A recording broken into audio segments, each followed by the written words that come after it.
Assalamualaikum warahmatullahi wabarakatuh. Halo mahasiswa semuanya, apa kabarnya? Berjumpa lagi bersama saya Cynthia Sukmohidita atau biasa dipanggil Bu Cynthia. Dalam pertemuan kedua ini, kita akan membahas mengenai hakikat, martabat, dan tanggung jawab manusia.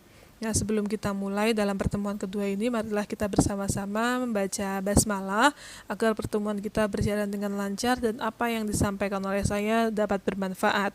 Kita buka dengan basmalah. Bismillahirrahmanirrahim.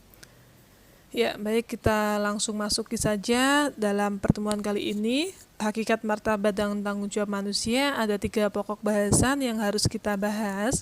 Yang pertama mengenai hakikat manusia, kemudian yang kedua mengenai martabat manusia, dan yang terakhir tanggung jawab manusia.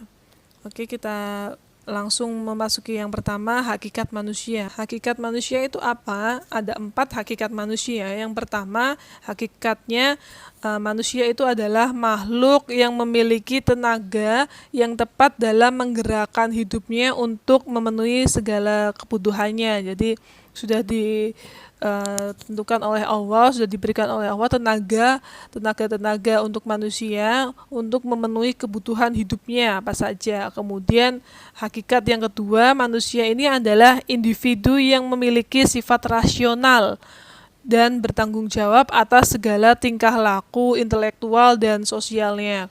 Jadi manusia ini sudah memiliki sifat rasional ataupun sikap yang dia secara berpikir secara rasional serta bertanggung jawab atas dirinya, atas tingkah laku baik itu intelektual ataupun pengetahuannya maupun sosialnya atau hubungan dia dengan masyarakat, karena manusia ini sebagai makhluk sosial sehingga manusia ini harus memiliki sifat sosial atau bersosialisasi dengan yang lainnya.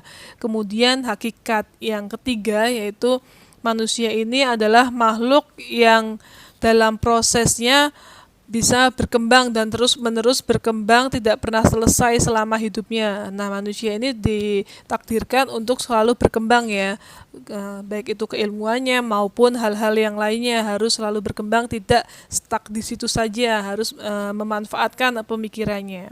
Kemudian hakikat yang selanjutnya, manusia ini adalah individu yang mudah terpengaruh oleh lingkungan, terutama dalam bidang sosial. Nah, manusia ini bisa secara gampang ya terpengaruh dengan lingkungannya, terutama lingkungan sosialnya, karena kita makhluk sosial, kita sering berinteraksi, dia sering terpengaruh dengan orang-orang lain ataupun lingkungan sekitarnya. Itu termasuk hakikat manusia. Kemudian yang kedua mengenai martabat manusia. Nah, martabat itu apa? Jadi martabat itu adalah harga diri manusia ataupun tingkat harkat kemanusiaan dan kedudukan manusia. Nah, martabat ini saling berkaitan dengan makom. Maksudnya apa? Berkaitan dengan makom.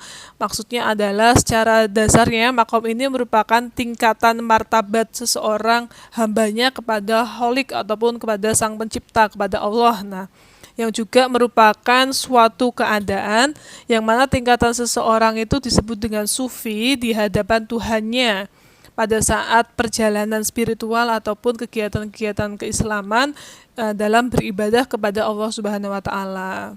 Kemudian apa sih martabat manusia? Manusia itu martabatnya apa? Ada di dunia ini ada 4 martabat manusia. Yang pertama yaitu manusia adalah makhluk yang berakal. Nah, manusia sudah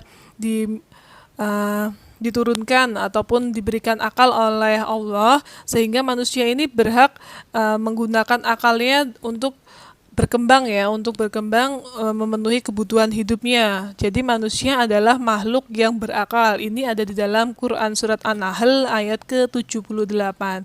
Kemudian martabat yang kedua yaitu timbulnya ilmu pengetahuan. Jadi selain berakal, adanya ilmu pengetahuan. Nah, ilmu pengetahuan ini harus benar-benar dimanfaatkan secara sebaik-baiknya untuk mengikuti perkembangan zaman yang ada. Dengan ini manusia dapat bertahan hidup ya. Ini ada di dalam Quran surat Yunus ayat ke-101, kemudian ada di Quran surat Rum ayat ke-8 dan Quran surat Al-Isra ayat ke-85.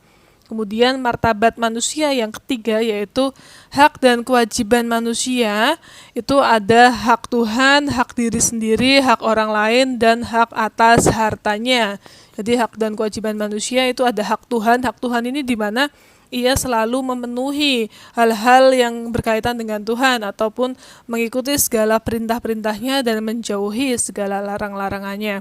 Kemudian hak diri sendiri ini menyangkut dengan pribadinya masing-masing. Nah, apa saja mengangkut dirinya sendiri. Kemudian hak orang lain. Nah, hak orang lain dan hak atas hartanya.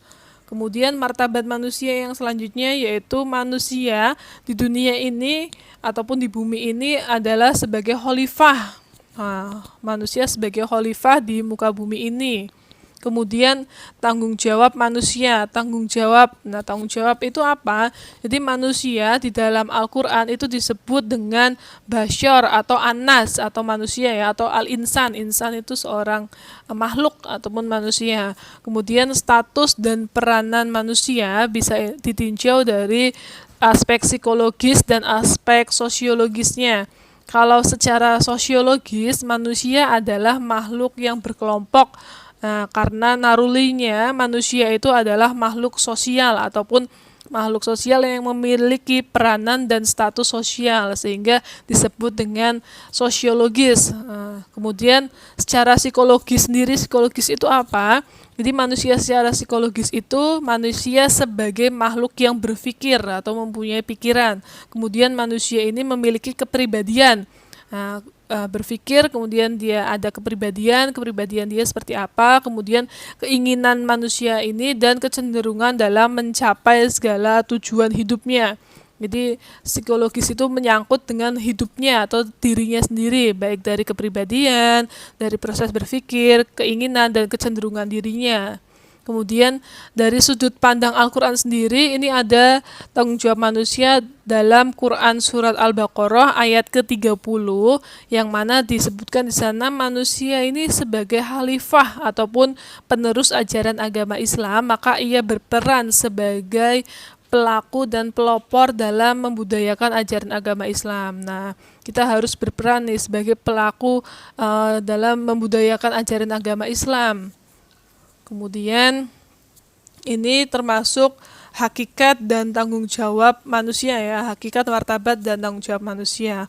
Mungkin itu saja dari saya. Silahkan untuk mengerjakan tugas-tugas yang ada. Semoga apa yang telah saya sampaikan ini bisa bermanfaat. Kurang lebihnya mohon maaf. Sekian, wassalamualaikum warahmatullahi wabarakatuh.